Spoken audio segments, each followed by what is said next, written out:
ഇറാനിലെ റഷ്യൻ എംബസിക്ക് നേരെ ഉണ്ടായ ആക്രമണം അത് റഷ്യയെ വലിയ രീതിയിൽ ചൊടിപ്പിച്ചു. ഇറാന് പരിപൂർണമായ സംരക്ഷണവും പിന്തുണയും കൊടുത്ത് യുദ്ധത്തിൽ ആയുധങ്ങൾ ഓരോന്നായി നൽകുന്നതിനോടൊപ്പം തന്നെ ഇറാന്റെ കൂടെ നിന്ന് തോളോട് തോൾ ചേർന്ന് നിന്ന് യുദ്ധം ചെയ്യുന്ന സ്ഥിതിഗതിയിലേക്ക് വരെ റഷ്യയെ പ്രേരിപ്പിച്ച ഘടകം അതുതന്നെയായിരുന്നു. ഇപ്പോൾ റഷ്യ എടുത്തിരിക്കുന്ന നിലപാട് വളരെ കടുത്ത നിലപാടാണ്.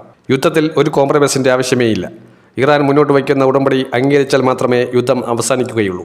അതായത് സമ്പുഷ്ടീകരണ പദ്ധതിയുമായി ഇറാൻ മുന്നോട്ട് പോവുക തന്നെ ചെയ്യും. അത് ആർക്കും തടയാൻ കഴിയില്ല. നിയമം മാറ്റി എഴുതേണ്ടി വരും.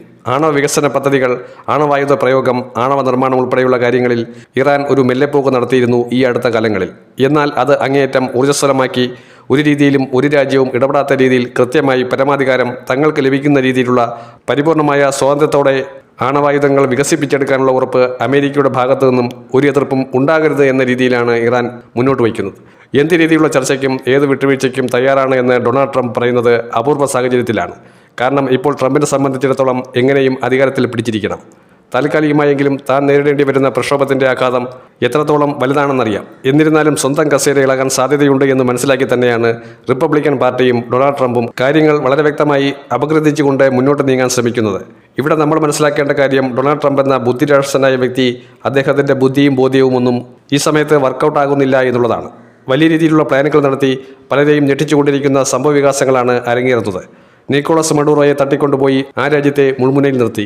സത്യത്തിൽ അമേരിക്കയുടെ ഈ ഏകഛത്രാധിപത്യ നിലപാടുകളെ ചോദ്യം ചെയ്യാതെ അതിനെ പ്രകീർത്തിക്കുകയോ അതിനെ നിശബ്ദമായി കണ്ണടച്ച് അംഗീകരിക്കുകയോ ചെയ്യുന്നതിനെതിരെ ഇറാൻ വളരെ വ്യക്തമായി സംസാരിക്കുന്നുണ്ട്. നിങ്ങളെ വിശ്വസിക്കാൻ കൊള്ളില്ല എന്നുള്ളത് കാലാകാലങ്ങളായി തെളിയിച്ചുകൊണ്ടിരിക്കുകയല്ലേ എന്ന് അമേരിക്കൻ പ്രസിഡന്റിനോട് വ്യക്തമായി തന്നെ ഇസ്ലാമിക് റവല്യൂഷണറി ഗാർഡ് ഫോഴ്സ് അറിയിച്ചിരിക്കുന്നു. പെൻറ്റഗൺ ഏതൊക്കെ രീതിയിൽ എവിടെയൊക്കെയാണ് രഹസ്യാക്രമണങ്ങൾക്ക് പദ്ധതിയിട്ടിരിക്കുന്നത്, എവിടെയൊക്കെയാണ് ഷെല്ലാക്രമണവും അതുപോലെ തന്നെ അതീവ രഹസ്യമായിട്ടുള്ള അറ്റാക്കിന് വേണ്ടിയുള്ള പദ്ധതികൾ ആവിഷ്കരിച്ചിരിക്കുന്നത് എന്നതൊന്നും വ്യക്തമല്ല.